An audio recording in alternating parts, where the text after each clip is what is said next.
Well, welcome back to the Grapple Theory podcast. We're joined by a very special guest today, all the way from Finland. It is Regina Rosendahl. Regina, thank you so much for coming on the show. How are you doing? Hey, I'm very fucking tired, and I don't know if I can swear on this podcast, but I just did. You absolutely can, so don't worry about that. And even if you couldn't, then I'd let you off that. It's fine. It's fine. I mean, you spoke a bit about, before we started recording, about being in Thailand and stuff, and I mean, it's understandable for me. You've had like such a hectic year. I would understand like if you were just tired 24/7. But we always start by like asking our guests how their year's been. Would it be fair to say that you've had a pretty good year? Yeah, I think it would be fair to say. This by far has been my best year, or my most successful year in wrestling. Last year was good already, but like this year, I was a triple champion at one point. I finally won the FCF title, which is my home promotion, and that was a very big deal for me. And yeah, I got to do like a couple debuts in those promotions that I've always wanted to, and then I went to Japan. So it's like I just got back, and I'm like trying to wrap my head around everything. But yeah, I don't know if I ever will, because I feel like there's no time to like breathe and think about what I've done. It's just okay, on to the next thing. So yeah. I was gonna say when you've had a year like that and you've been as busy as you have been, is there like that chance to sort of take a step back and be like, oh shit, like I've done a lot. This has been a crazy good year. No. But I do hope I get to do that around Christmas, because I should have a little bit of a break, at least a couple weeks, not from training, but at least from like performing and traveling. So I do hope I get some kind of a closure for this year and enough energy for the next. But for sure. I mean, if your next year is as busy as this year, then you're gonna need it. You're gonna need the rest. And like yeah, I'm hoping and manifesting that it will be even more busy. So we'll see. Fingers crossed. But like we spoke about as well before recording, it is really important to sort of know your limits and know when you need that break and to give yourself the right to have that time off that you've deserved. Yeah, definitely. But it's also very hard with this business, and I'm sure in many other businesses as well, because like you can't really decide when when the opportunities come. So you just kind of have to go with it. And with wrestling, it's like one thing happens, someone notices you, the next thing happens, and then that happens, and the next thing, and it's like an ongoing fucking thing that it, like, when it starts, it just doesn't stop, which is, it's good. This is like what we work for, this is what we want, but it's also like, when can I have that break, even though like I know I'm like very much like it should happen. Yeah. But like when can I do that? Yeah. Like, and then sometimes you'll have your break and you'll be like, and something will come in. Like we've had wrestlers before who have like been like, oh, we've got this like break planned, and something will come up, and they're like, oh shit, I can't pass this opportunity up, and then they cancel their break to do that. And yeah, exactly. Yeah, it's a tough industry. I don't envy you at all with that workload. I mean, like we said as well, like I feel like I'm tired and I don't do half the stuff that like wrestlers do. So yeah, but we have chosen this life, so like we can't complain either. So. No, and you love it, and that's what's important, important. What about Christmas? I mean, you mentioned it. Like, how long have you given yourself off? Have you got a nice chunk of time off? I should have like 2 weeks. Nice. That's loads for a wrestler. Yeah. Oh my god, that's like. Yeah. I know. It is. Like I said, like it's not a break from training, and obviously I will have to do social media and emails and stuff like that. But like I shouldn't have to travel. Not performing for 2 weeks, which is amazing. Yeah, give your body a bit of a rest, for sure. Yeah. Are you a Christmassy person? You have big Christmas plans? Yes, I fucking love Christmas, and it's a very big with my family. Actually, I just started today, like preparing with at my grandma's like yard, we like start putting up Christmas lights and stuff like that. Oh, that's So, very early. That's very early. Yeah, we take it very serious. So I'm very excited about that. But it's also like it's a lot of work as well for Christmas, but it doesn't feel like work. It's like my brain gets to have a little bit of a break from everything when I get to decorate and look at Christmas lights. Yeah. Yeah. That's a very early decorate. I was going to ask, like, if it's like that again, because I know over here, like, you know, it's only like mid-November, but for at least a couple of weeks, it's been like Christmas adverts and like you see lights and stuff going up in the streets. Like, is it the same over in Finland? Did you get like that sort of buzz, like as soon as Halloween's over, just straight into? Yeah, definitely. And I start like the day after Halloween. That's when I get my Christmas hats and shit. So You're like, hell yeah, it's the season. There we go. Yeah. Love definitely. it. Do you have like any sort of like go-to like Christmas songs or like Christmas traditions that you do family-wise that are like? So many. I listen to a lot of Christmas songs, almost like all of them. But I do love the classics like All I Want for Christmas Is You. Last Christmas is probably the best Christmas song. Yeah. It's amazing. Have you ever played Whamageddon?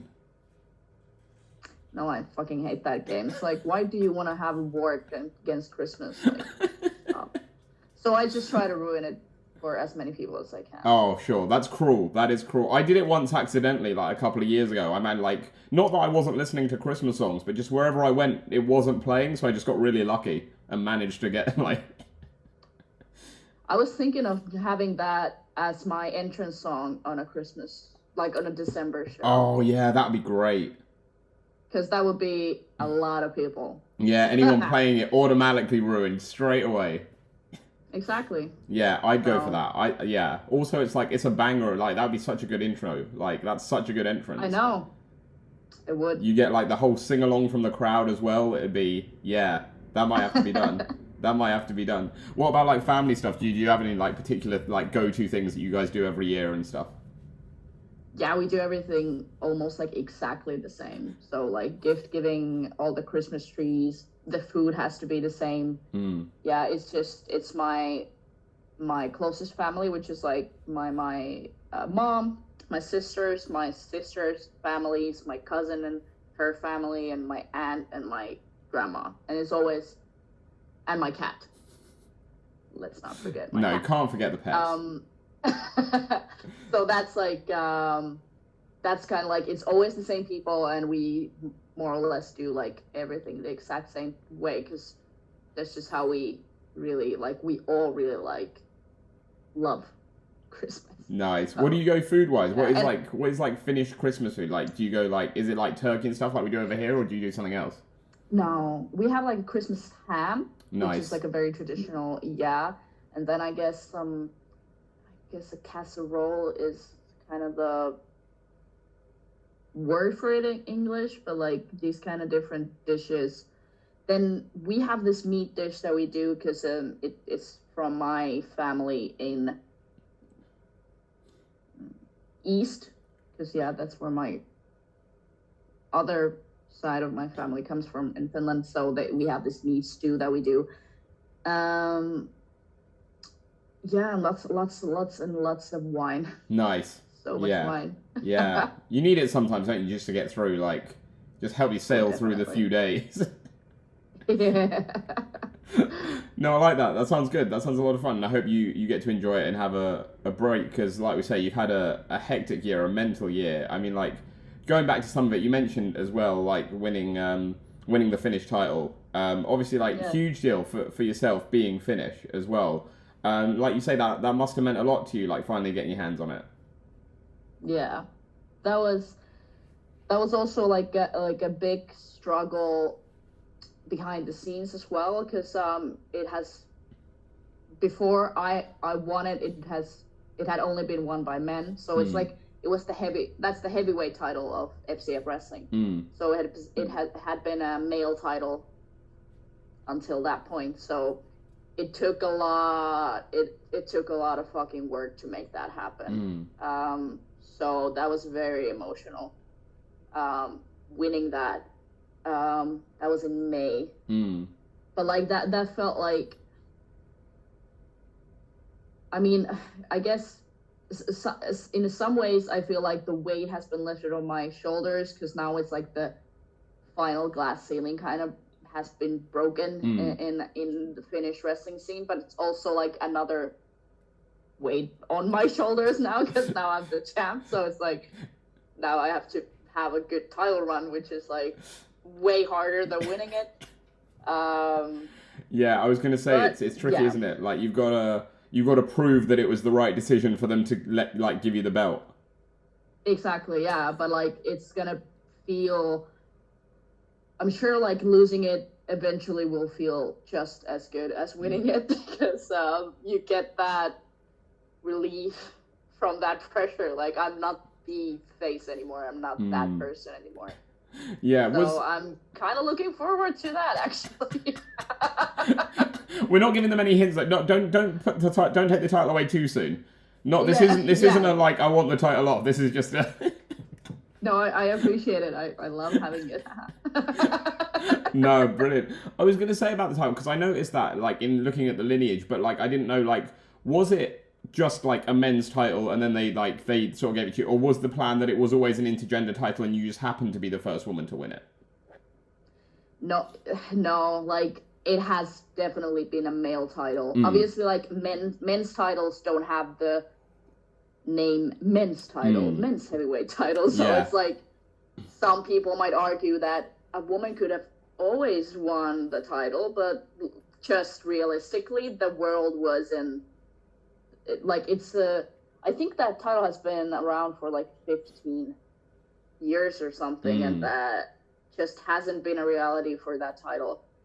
And even when it kind of became like a reality, like it kind of could happen, but it was still like so integrated in people's brains that it's men who hold that title. So it took a lot of like work to kind of introduce to the audience as well, like, what about this scenario? And then everyone was like straight, like on board straight away. Like, actually, yes. Why hasn't this happened yet? Yeah. So, it was a huge thing, and it like in the Nordic countries as well. It's like change is happening slowly. Like Alice Inc. is winning the men titles as well. So like we're slowly breaking those fucking glass ceilings. So. Yeah, which is awesome, and it means a lot. It's important. Like it's important for those ceilings to be broken and for those barriers to be broken down, because that's the only way that wrestling, especially representation wise, is going to evolve. Exactly. Yeah, and like for me personally, like I don't understand gender divisions really at all. Like cause we're doing a show where we're like entertaining people, so it's like we don't have weight divisions in most like almost any promotion. Yeah, like there isn't any like differentiation between wrestlers other than gender. So it's like, why though? Like, yeah, exactly. It's like I don't know. People always make the argument, don't they? And then like people always make the argument of like, oh, you can't have like female wrestlers go up against male wrestlers, when like 20 years ago WWE was putting Rey Mysterio up against like the Big Show and the Great Khali, and you're like, what? Like, you're really going to tell me that that's more realistic than like having two people who are opposite genders but similar like builds and like weights and stuff going against each other? Yeah, but actually I think Rey was actually a big influence on why intergender wrestling also has kind of like evolved finally, because like he was the first kind of like small man to be taken in that division and been taken in the main event scene, and like he won the main title twice, I think. Yeah. So it's like so like he kind of broke that barrier of what a wrestler looks like. So then we could slowly start to have that conversation of, well, okay, can we get it a bit further now? So I do like I loved Mysterio growing up anyway, but like I do feel like we do owe him a lot. Yeah, female wrestlers as well. Absolutely, and like especially like for yourself and the other one you named, Alice Inc., who we've had on the show as well. Like she's fantastic, and like I mean like I challenge anyone to argue seeing either of you walking to the ring and think you couldn't beat the shit out of literally anyone. Like, you guys are just super imposing and intimidating. I'm like, oh, it's scary. You know what I mean? Like, and she's like black belts in fucking 60 different fucking martial arts. Yeah, she does a lot. Like, yeah.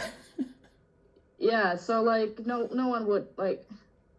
Everyone would just fucking die if they actually had to fight her. So yeah, but again, it does like wrestling really doesn't have anything to do with realism. Sometimes it might, and it might like add something to it. But like we're doing flips and shit and on top of each other, and it's cool. And that's the world that we tell the audience, and they live in that world with us.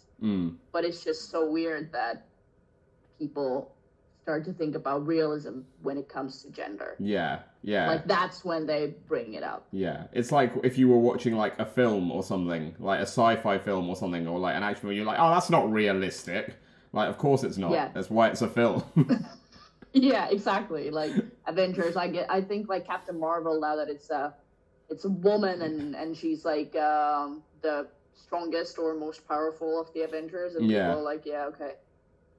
Yeah. It's the superpowers. Or like, I don't know if you get it over there, but over here when like they made Doctor Who a woman and everyone's like, you gotta make Doctor Who. It's like, why not? Like, literally a person that can regenerate themselves. Why would it not be? Yeah. Oh, people are weird. No, I get it, but it's good that things are changing. It's good to hear. It's good to hear. And like, it seems like, and like, correct me obviously if you think I'm wrong, but it seems like we had. In our first year, we launched in 2021, the Grapple Theory podcast, and we spoke to Christian from Body Slam that year. And then the next year, last year, we spoke to Alice Ing. And in like year on year, it seems like the ScaniGraps scene is just growing and growing so much. Like, it seems like the shows are getting bigger, they're selling out, like more people are becoming aware of it, more talent wants to come over and wrestle there. Like, it seems like it's really thriving at the minute. Oh, definitely. And even though Finland is not part of Scandinavia. Oh, is it not? No, it's not. Oh, I'm sorry. I'm sorry. That's my bad. It's okay. Like, my whole character in Japan was based on the fact that I'm a Scandinavian monster, and I'm like, not Scandinavian. Like, it's awkward. No, trying to say that I'm not from Scandinavia. I didn't know that. I always sort of like group them together, but that's my bad, I guess. Yeah, I guess most people just think that Nordic countries means the same thing as Scandinavia, but no, it's something to do with with the mountains and shit. Right. But no, we're not part of Scandinavia, but Finland is a part of ScaniGraps. We have established that. So so in that sense, I think yes, our scene is definitely growing, and like in my experience I'm a regular in Denmark in Body Slam, and then of course I run FCF in Finland, and both of us are just selling out shows all the time. Yeah.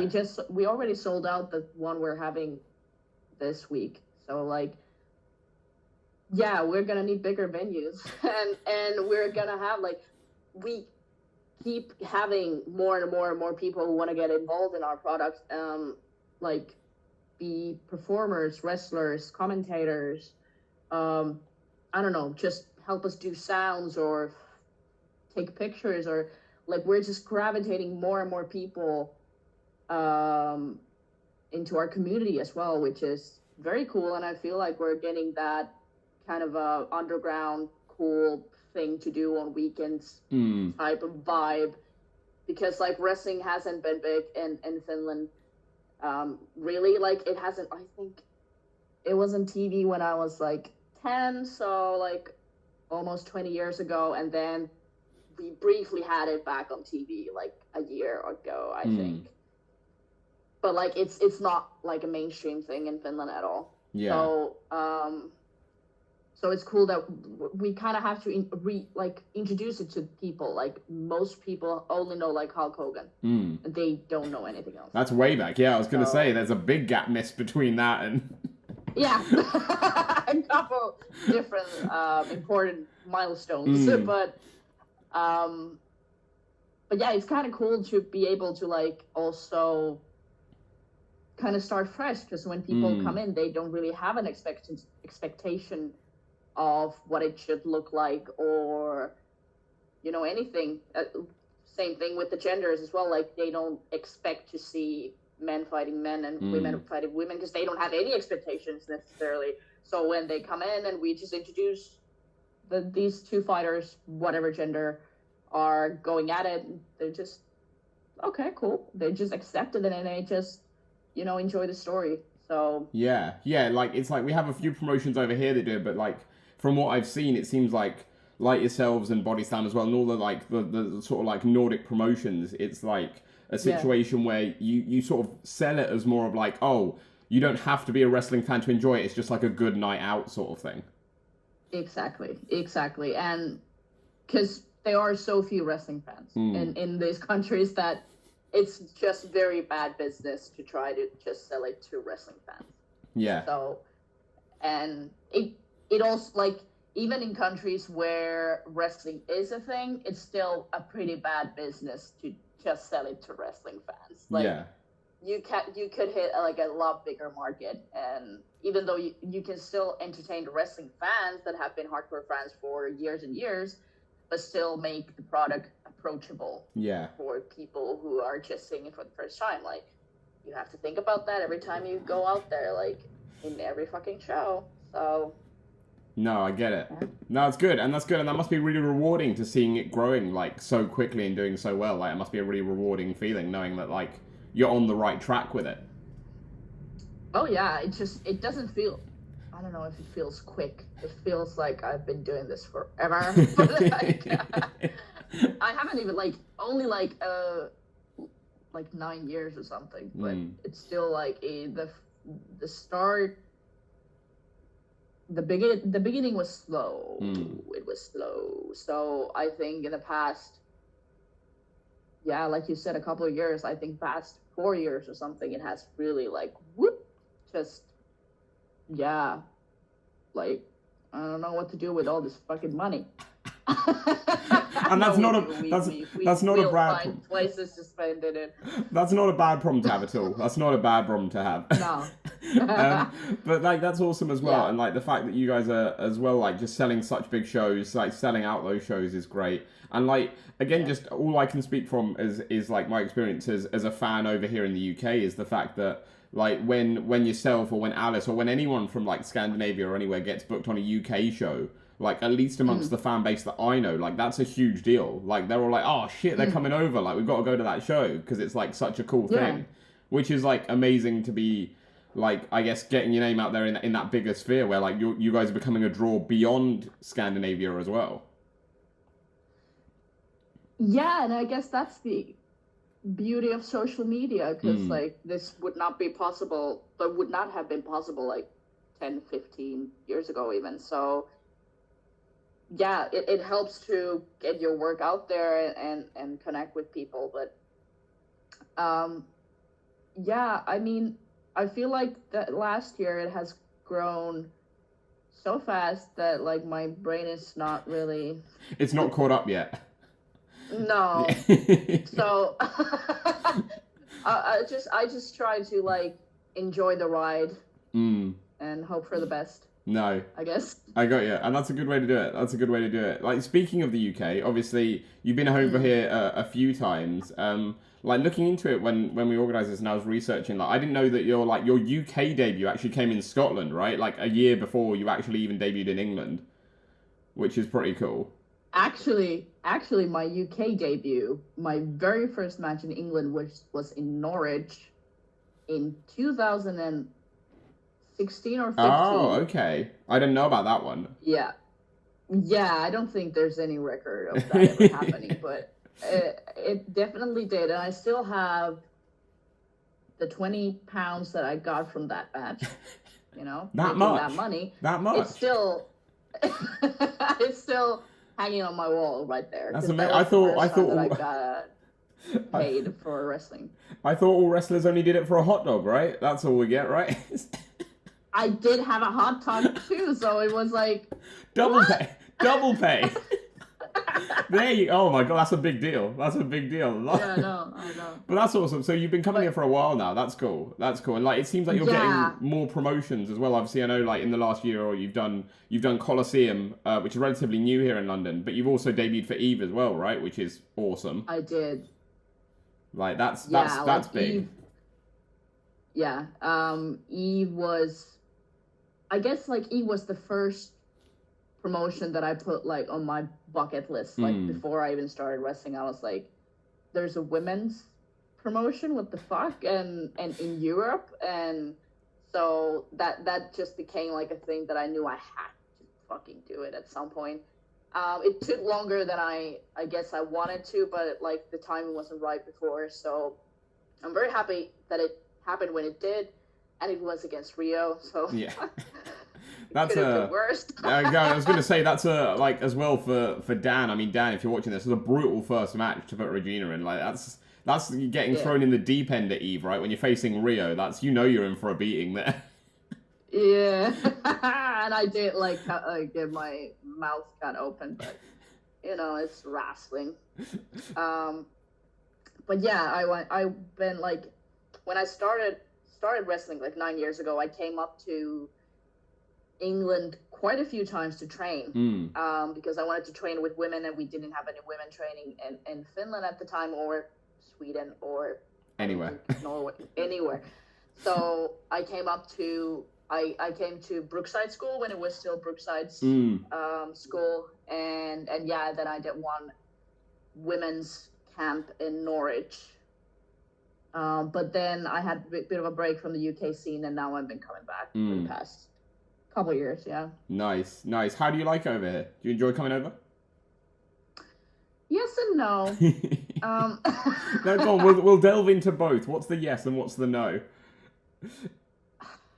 It's like, I guess it's just hard to kind of get in on all the social groups, I guess. And it's like culturally it's so different because like Finnish people, we're not very out there, and when we do like converse with people, we're very straightforward, and we don't do small talk, nothing. So it's like it can be a bit stressful, and like I don't know what people actually think because they just say nice things to your face, and I'm like, yeah, but I don't think I was very good, but you're just giving me compliments, and I fucking hate that. So I think that's the biggest issue that I've had. But like, I'm still, even though that is the case, I've still managed to get good friends from the UK and good experiences. And yeah, I think I'm definitely gonna be coming back too. So I was gonna say I appreciate if you've got something booked and you can't maybe announce yet already, but are we gonna see you back in 2024? Will you be back in the UK? I don't have any dates, but yes. That's all I want. That's all we needed. That's fine. Yeah. As long as we know, then that's good. Yeah. That's good. That's awesome. Yeah. That'll be cool. And obviously, again, we talked about it at the very start, but like I guess the big milestone for you is going out to Japan. And we talk about coming over here and facing Rio in your Eve debut. And I know obviously you had a couple of matches before, but like, I mean, again, it's throwing you in the deep end, isn't it? When you're going to say, oh, we'd like you to come over to Japan, and in your third match, you're going to be facing Miyu Yamashita. Yeah, in the main event in Korakuen Hall. No big deal. Just easy, right? Just typical night, right? Sounds about right. Like, why else would I go to Japan? Like, no. I guess my coping mechanism this year has been to be just a little delusional about what I can do and what I'm capable of. So I'm just, in my head, I just keep feeding myself this idea that I'm the best. I should be main eventing everywhere. I should be in fucking every arena there is. And yeah, I just keep saying that. And you kind of start believing it. And especially like before going out, like out there in front of people, it's like, it really fucking helps. And I've noticed like it really makes a difference in my performance as well. So that is my tip. for everyone else. It's what's the saying? It's what's the saying? It's fake it till you make it, isn't it? That's the saying. Yeah, literally that. Like, just be delusional in life as well. Like, it makes it more fun. Like, just slightly delusional. But I think you do it well. Like, I don't know if it's delusion. Like, because as a fan, I watch you and I'm like, you do deserve those spots. Like, that match you had with Miyu was incredible. Like, that was a great match. And like, you were brilliant in it. She was brilliant in it. Like, I think it was just like a brilliant match. And I wouldn't have thought that you thought anything less of yourself going into it, because you just carry yourself. Because I did it. Exactly. Because I did. There you go. You do it well. You've learned it. That's good. But no, it was a great match. It was a great match. I've got to ask, like, because like yourself in the ring, like I mentioned earlier, like you coming down the ramp and getting in the ring, like you're an intimidating presence in the ring. Like you look like you could beat the shit out of anyone. But how is it standing across the ring from Miyu Yamashita, who arguably I think is like the most intimidating woman, or like maybe the most intimidating person in all of wrestling in my mind, like. She's just got that aura that you just like feel like you're just at any second gonna get your head kicked in. Yeah, but I didn't think about it until until we were in the ring, and when we were already in the ring, I'm already in my own delusions, which is like, fuck you, bitch. Yeah. Like, don't give me that stare. So yeah, it was pretty cool. I like had a moment like within the match when I had like a slight second to just like kind of soak it in, like I'm here. And so that was pretty cool, and I really enjoyed working with her.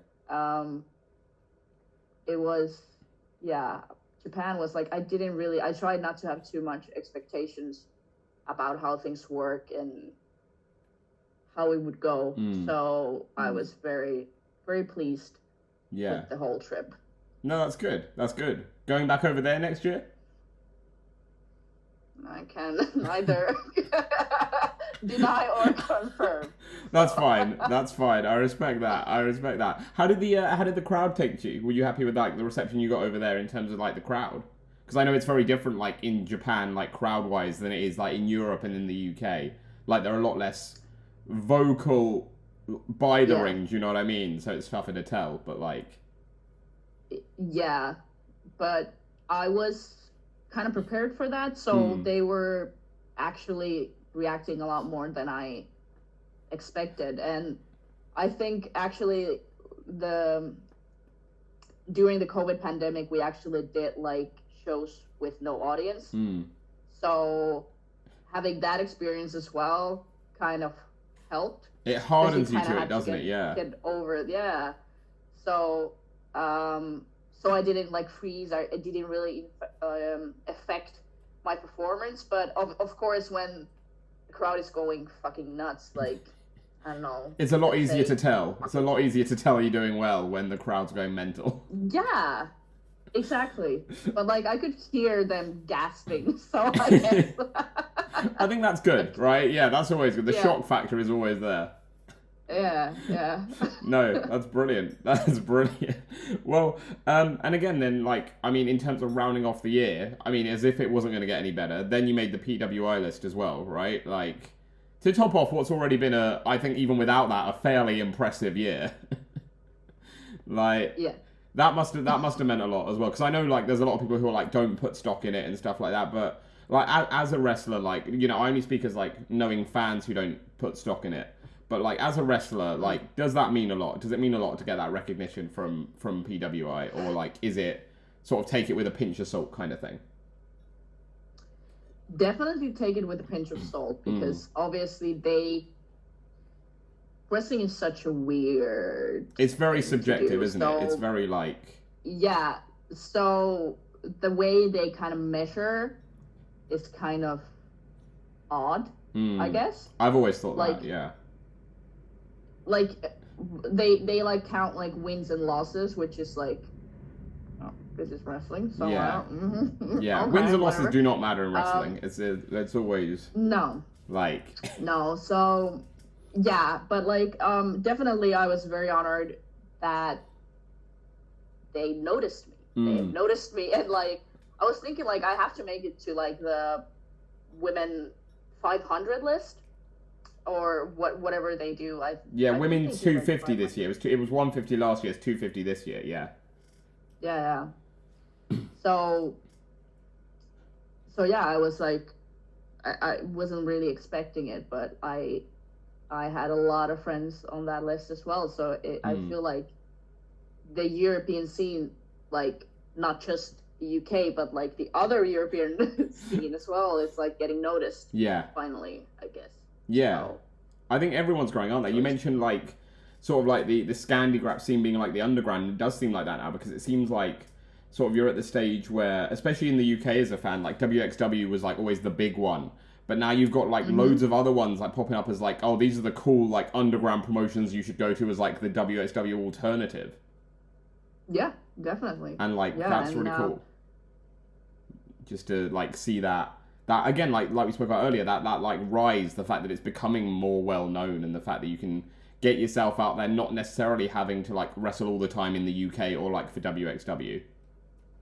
Yeah, and of course it like helps because these promotions in the ScaniGraps are also like putting that stuff out there, so people from other places can like see what we're doing here. So yeah, it's cool. For sure, absolutely. So what about like next year in terms of like, you know, I always say to people like, if we were talking at this time next year, and I'd said to you, have you had a good year? What would that year include for you to like say to me, yeah, it's been a really good year for me? Like what would you hope to have achieved in that time? I do want a specific continent.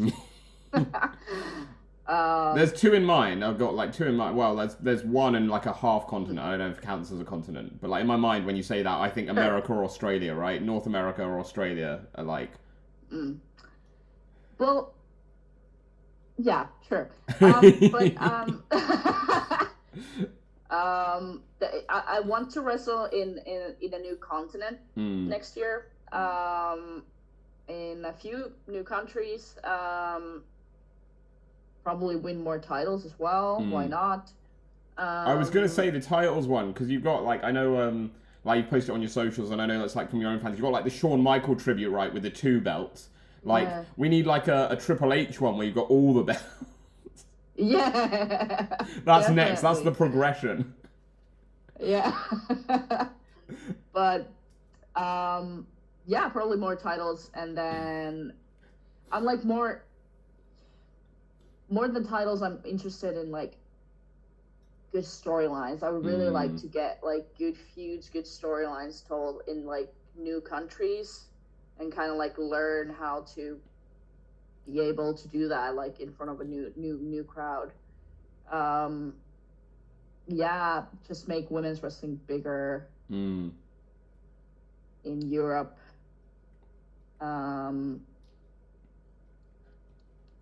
Yeah, I think that's about it, and like make like a stupid amount of money with wrestling. That's the plan, right? That's always the plan. Yeah. I feel like I feel like we speak to like, and like not necessarily like we've spoken to a few wrestlers, but I know there's wrestlers who are like, oh, like it's not about the money, but like sometimes it is, right? Sometimes you're like, I just want to make a good amount, right? Like you want to be there making the money.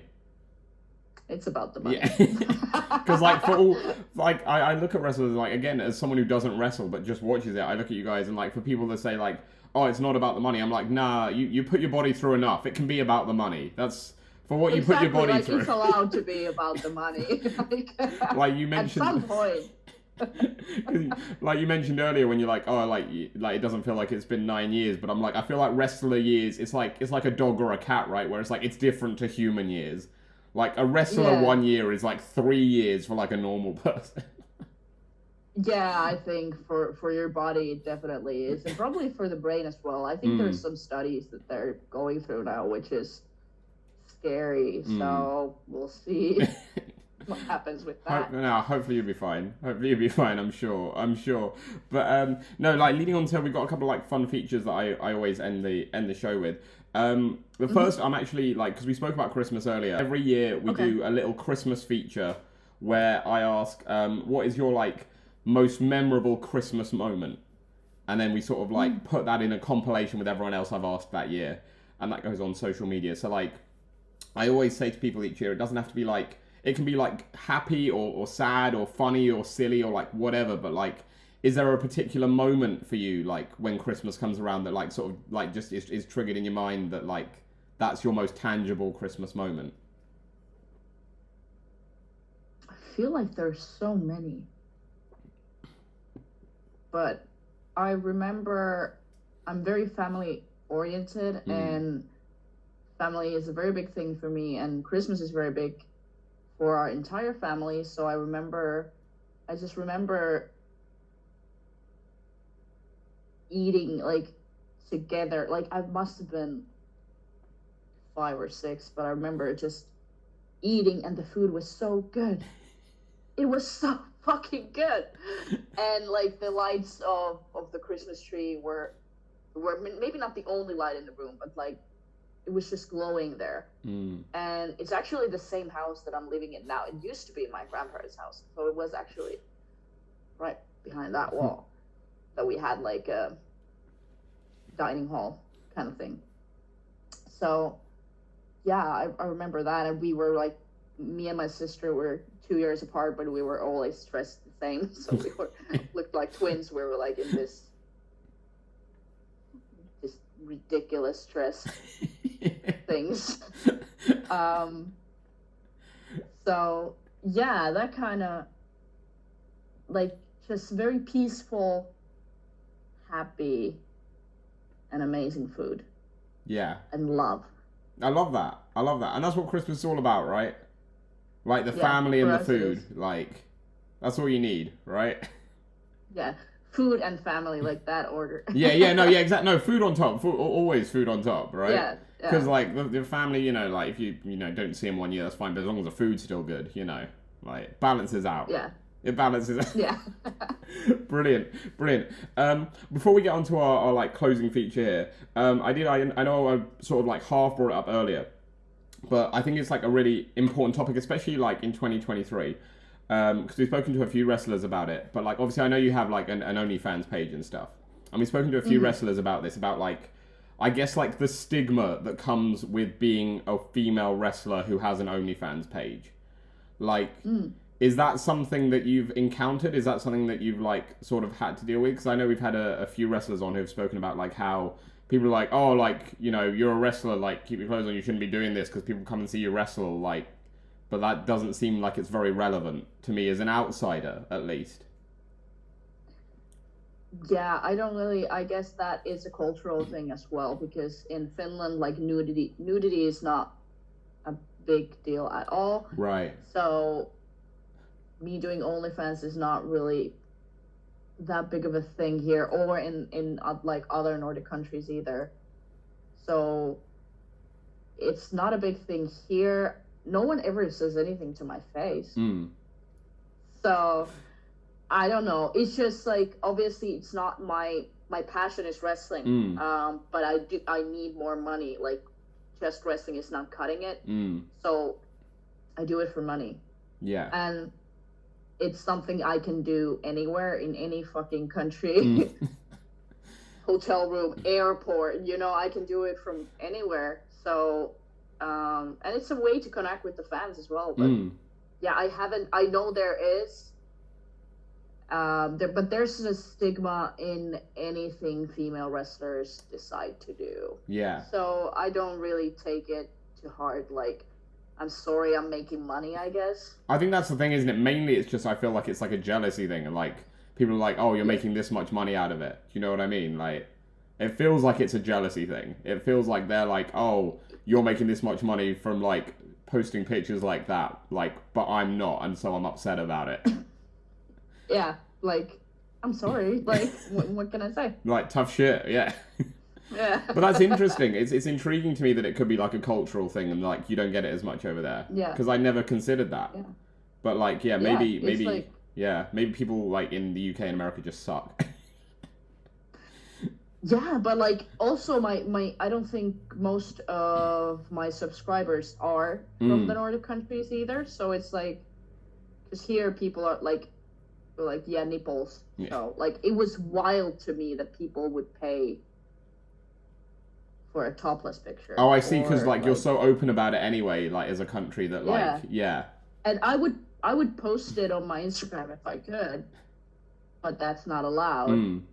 So I have OnlyFans. Yeah, and that's fair enough. And you make a good amount out of it, I'm sure. Yeah, now I make money with it, so I'm happy. Like, I'm happy about that. But it's like it doesn't feel like I'm sacrificing anything. It doesn't feel, and like, I don't feel really anything about that. It just is. Yeah. No, I get that. And like, as long as like you enjoy making the content and you're making money out of it, like, why not, right?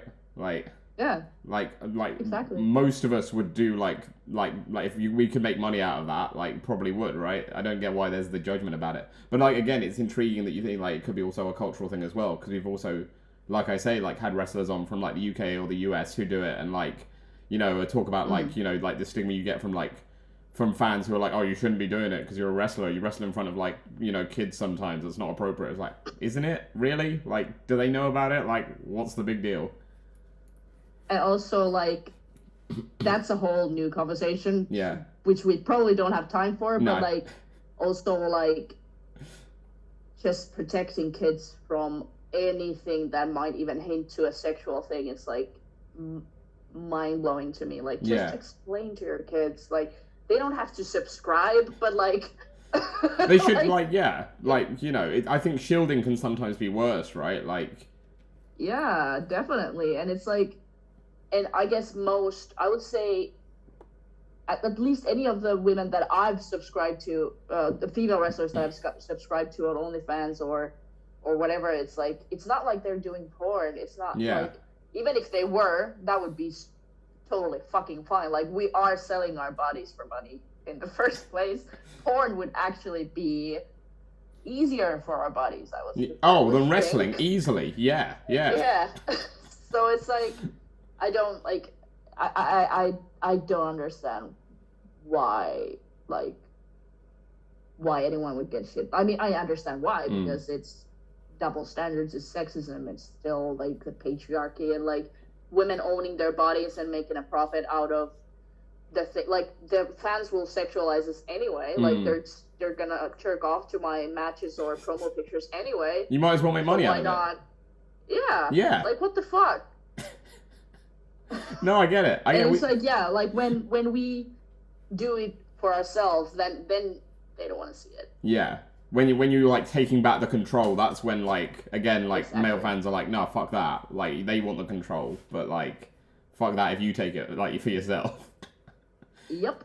No, I get it. It's funny you mentioned like the porn thing as well, because we've had a couple of wrestlers actually come on and be like, oh, porn and wrestling are like super similar when you think about it. Yeah. Like, definitely. And it's like, there's a weird stigma around porn. I think it's maybe slowly, hopefully, getting better, but it's like, it's weirdly, like, demonized. Like, but still, everyone kind of watches it, but it's still, like... everyone watches it, but you're not meant to, like, accept that you're not meant to talk about the fact that anyone watches it. And it's, like, such a natural thing that it's weird, like, societies are weird. It's weird, isn't it? It's really like, I can't remember I don't know if that's it. Do you watch South Park? Not really, no. Oh, okay. So the episode of South Park where like this like video gets leaked, like this rude video gets leaked, and like it's got like 3 million views, but like everyone in the town is like, well, I haven't watched it, so who's watched it? And it's like that with like it's like that, right? You're like, nobody watches it, but somehow it's got all these views. Interesting, yeah. Funny that, isn't it? It's funny.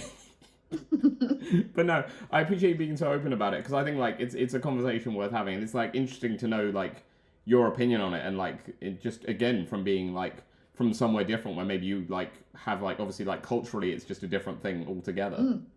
So I appreciate that. And back to like, well, actually I say back to wrestling, it's not really wrestling, because we end with like a closing feature here that's called Anatomy of a Pro Wrestler. And this is sort of like what makes you you. So this isn't necessarily about you in the ring, this is more about you as a person. Okay. So like not your character, essentially. So I'm just going to run you through some like questions, and you let me know what comes to mind. Okay. So the first one is, what's your favorite post-pinfall pig out?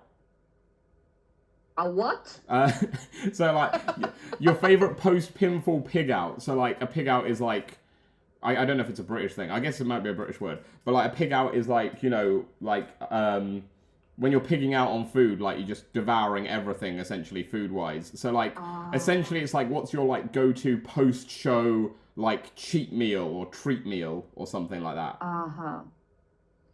Oh.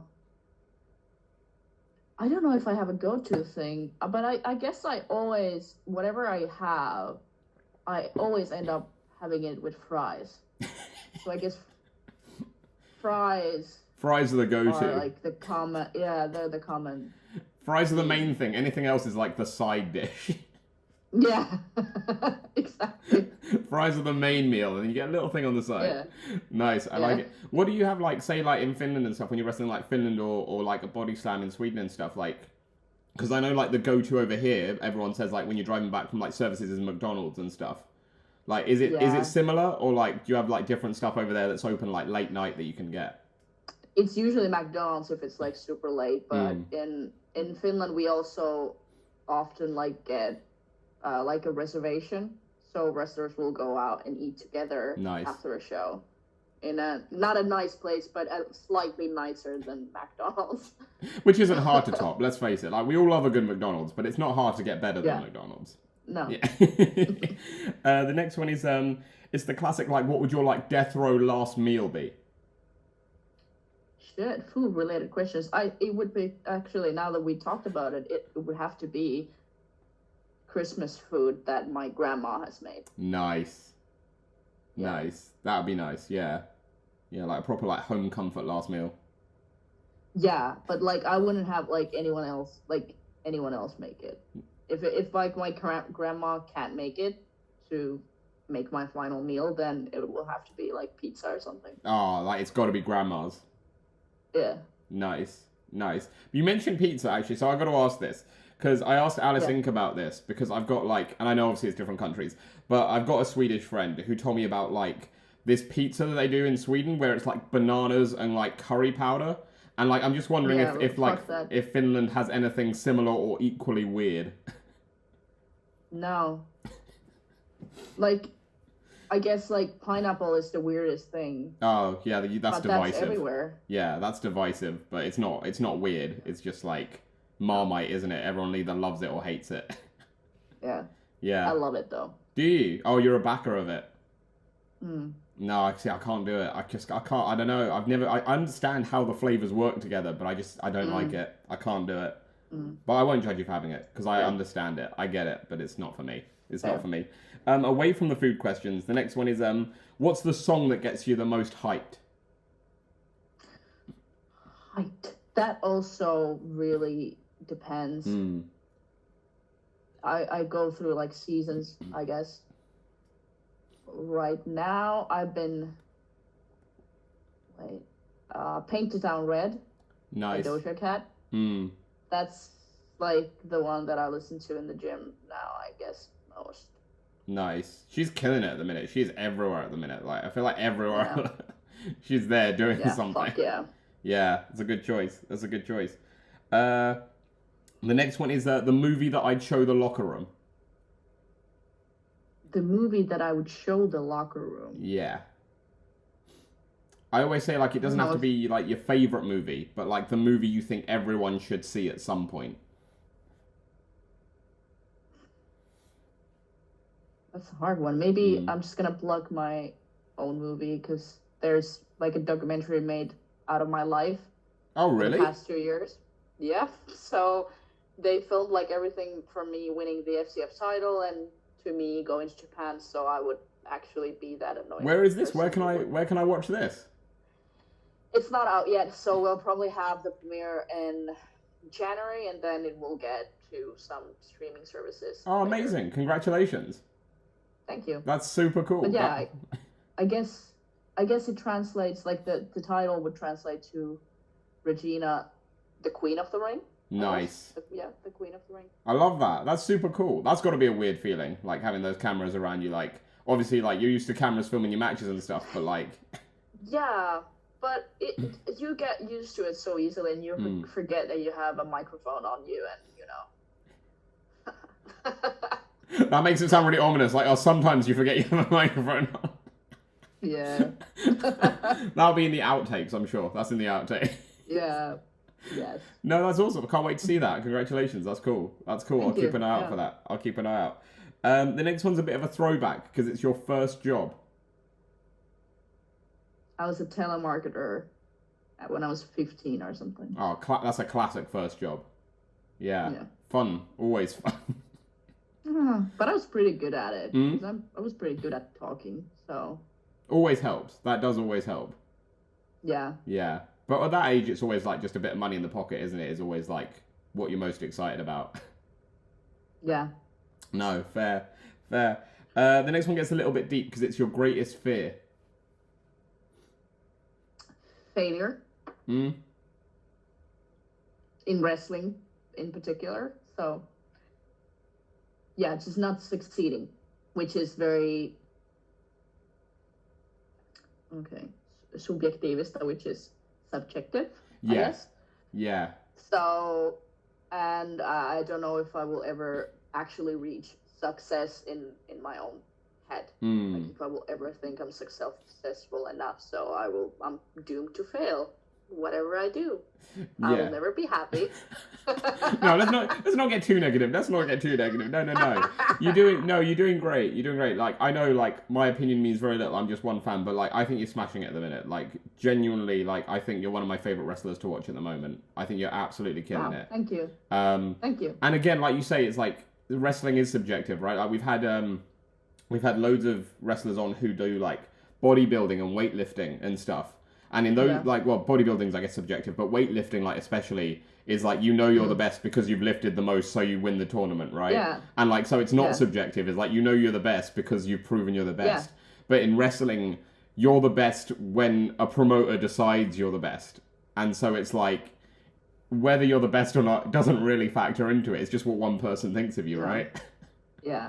Or what one person thinks is best for the product at that moment. So. Yeah. It's super subjective. I can imagine, like, how it can get into your own head like that, especially. Yeah. Because, But no, like, genuinely, like, as just one fan, I think you're smashing it at the minute. And I think you should be really proud of everything you're doing. Thank you. I will not believe you, but okay. I understand. But, no, you're doing great. And onto more, like, more positive stuff again. The next one's a little cuter because it's your favorite animal. Well, I love cats, and I love my own cat the most. But I really, really also like elephants. Nice. And giraffes. Nice. So it's really hard to decide. Those are two good choices. Those are two great choices. That's really weird, because the last interview I recorded was with Sapphire Reed, and she said elephant as well, and no one had said elephant up until that point, and now I've had two in a row. I met her once. Yeah. Oh. And now you can bond over that. That.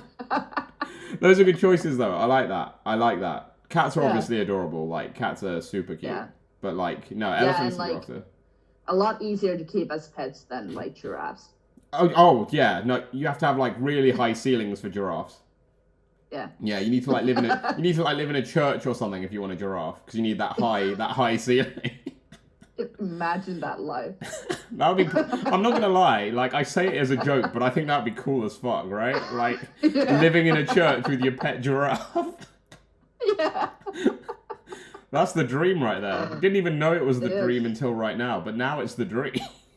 It is.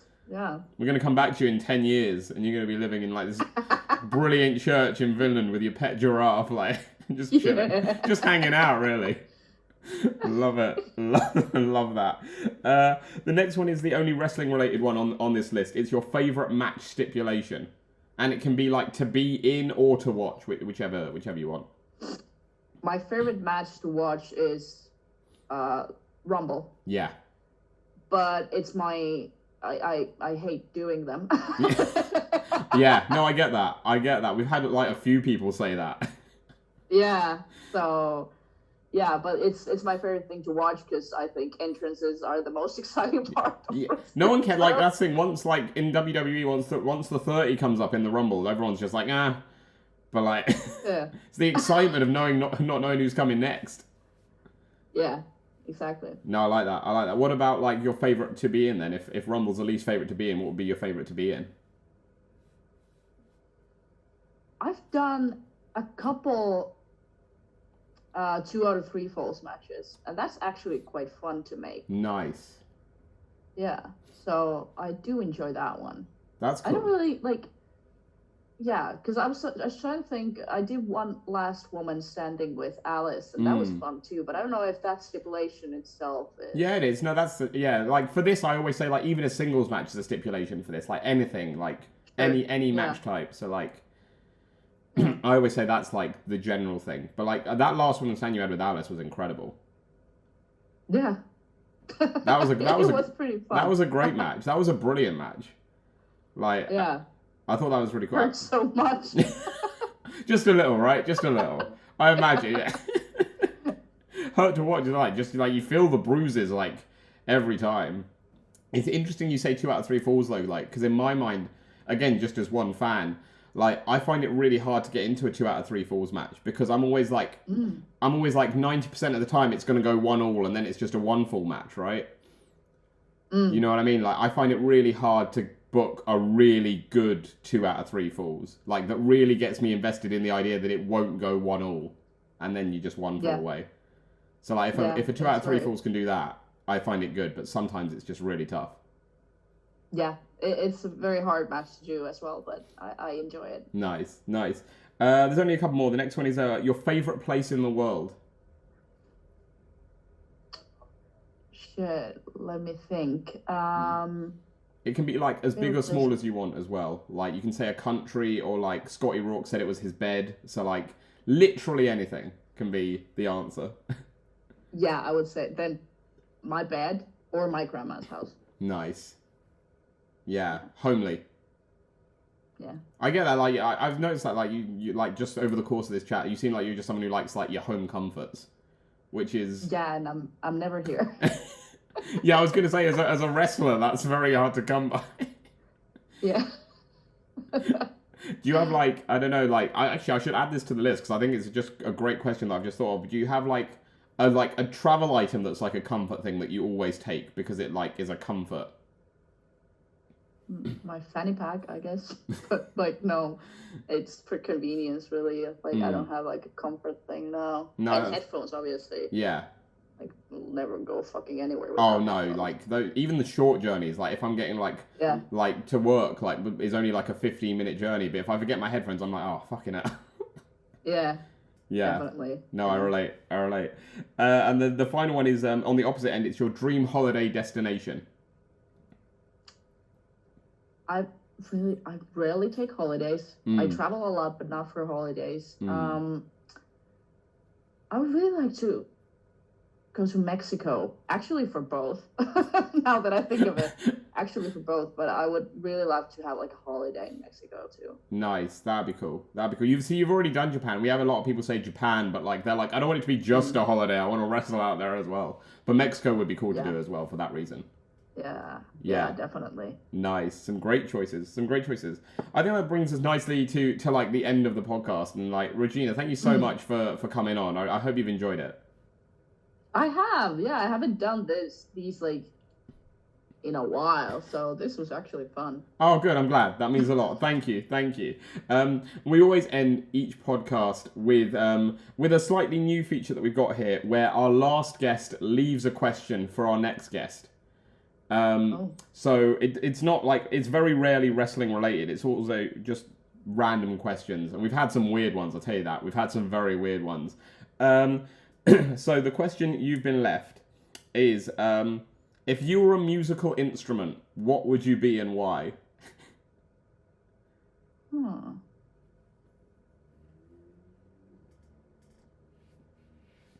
That is... I guess I would be like a violin, so I can be like very dramatic. That's just a wonderful explanation of it. Yeah. I like that. I like that. Just, yeah, you get the highs and the lows. It's all just, yeah. And you know something's happening, right? When a violin's playing, you know, like, something's about to go down.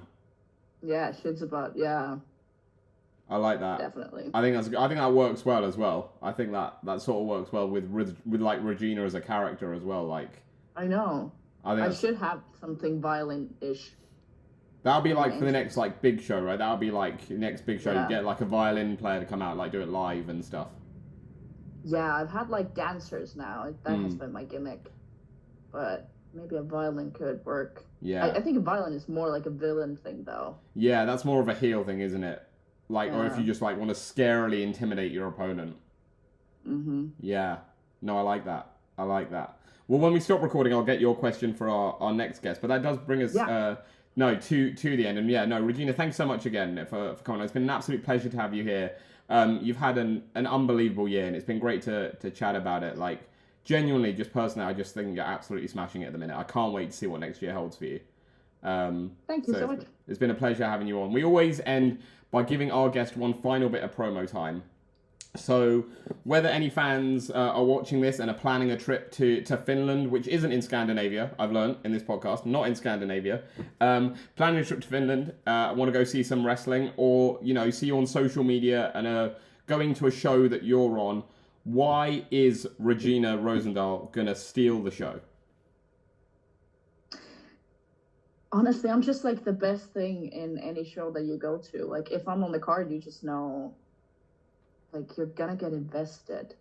I'm like a violin. No, but yeah, you should. I mean, I. It's very hard to explain. I'm made to be experienced. You know, you have to see it to believe it. That is like, all I heard in my head was like, that's a wonderful, like, you know, the line on your Tinder, like a Tinder profile. Like, True. That's a great line on Tinder.